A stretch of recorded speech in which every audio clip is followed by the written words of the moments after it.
Hey guys, so I am playing this Etude for you. Before I play it, I'm going to give you a couple little practice tips and some things to think about. This Etude, you can do a couple of cool things with it. You could play it all in first position where you're not shifting.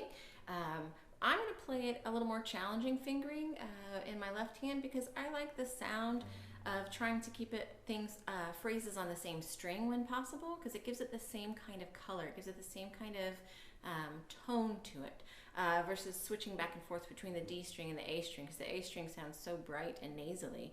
It's really nice when you want a warmer sound, but when you want the more bright sound onto the A string, then you have it, because you can do it. There's nice big crescendos in here. It's a great opportunity for that. So I am going to do some more advanced fingering, so you can follow along with that. It's a lot of shifting to fourth position and second position. There is a little bit of, actually no, I don't know that I do third position. I think it's just second and fourth that I live in other than first. But you'll watch the video and you can tell me later. There's the tricky part with this is not going to be the left hand unless you want to go for that challenge of the fingering. The trick to this is going to be your bow.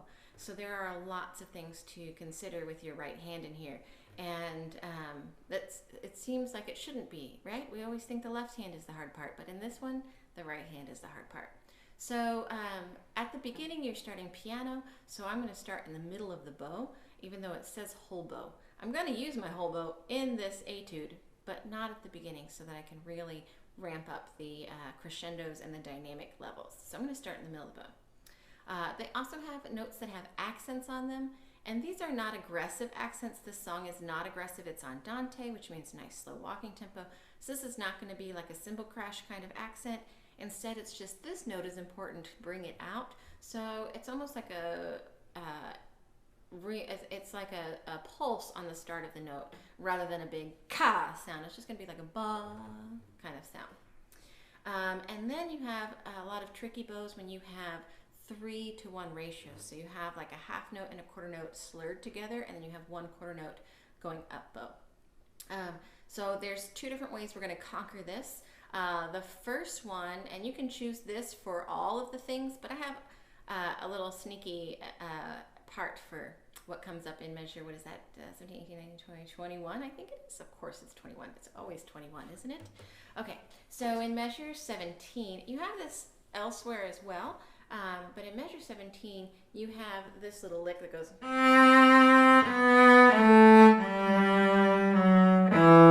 and has a tendency to make that last note really strong. So what I'm going to do, I hope you can see in the video, is that I'm going to, I might be able to angle down a little bit more so you can see my bow a little bit more and less of my face. Okay, so I'm going to move my bow here for the loud, but I'm going to be up here for the soft. So I would just practice just that measure 18, going 1, 2, 3, 4,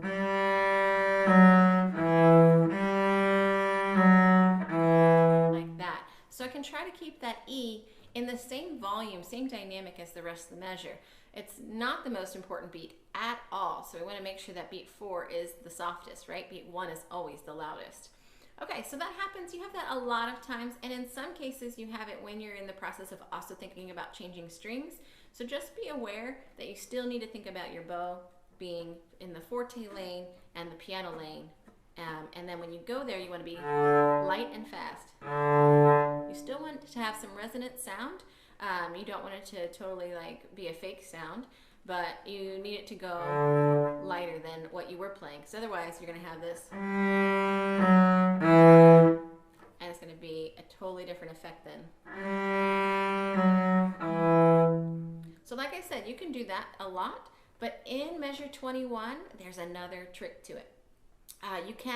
You can probably double down and incorporate both of these ideas at 21 and be really, really effective with both the pulsing accents, not pulling out beat 4, and also the diminuendo. So I'm going to do something that I call, I stole it from a friend of mine, I call zigzag bowing. And what that means is that I'm going to work my bow out towards the tip. So I'm not going to push the bow all the way back for beat 1. The reason I don't need to is because there's a diminuendo. So I'm not going to worry so much about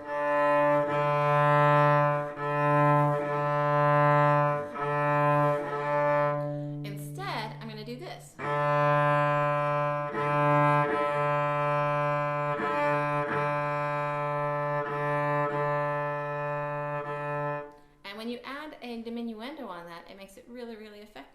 So I'll show you my fingering too. I'm starting in 4th position on that and then coming back to 2nd position. So I'm starting with 3 on B on the D string and then coming back to 2 on G.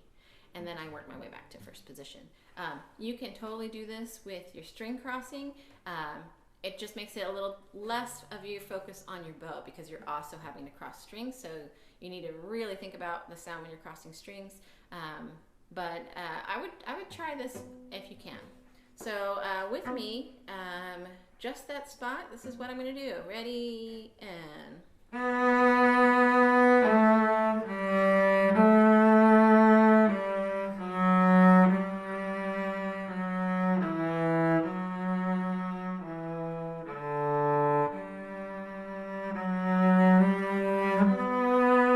And then I have plenty of time in 25 to get back to the frog as needed. So that's really kind of cool. All right, I'm trying to think if there's any other tricks I wanted to talk about in here. Like I said, the accents are just an emphasis on the note, not a percussive accent. It would sound really out of place having this lovely song and going, right? It just is not in character. So we want to try to stay in character of what this piece is trying to do. Another great way of playing is to think about a story in your mind or an emotion that you want to try to convey, and then it really comes out more expressively when you're thinking about it. Not that you have to feel those things, but if you think about those things and the imagery that you're trying to create with your music, then you have created art. So that's the plan, right? Okay, so let's go. I'm going to turn on my metronome at 66. All right, this one for reals.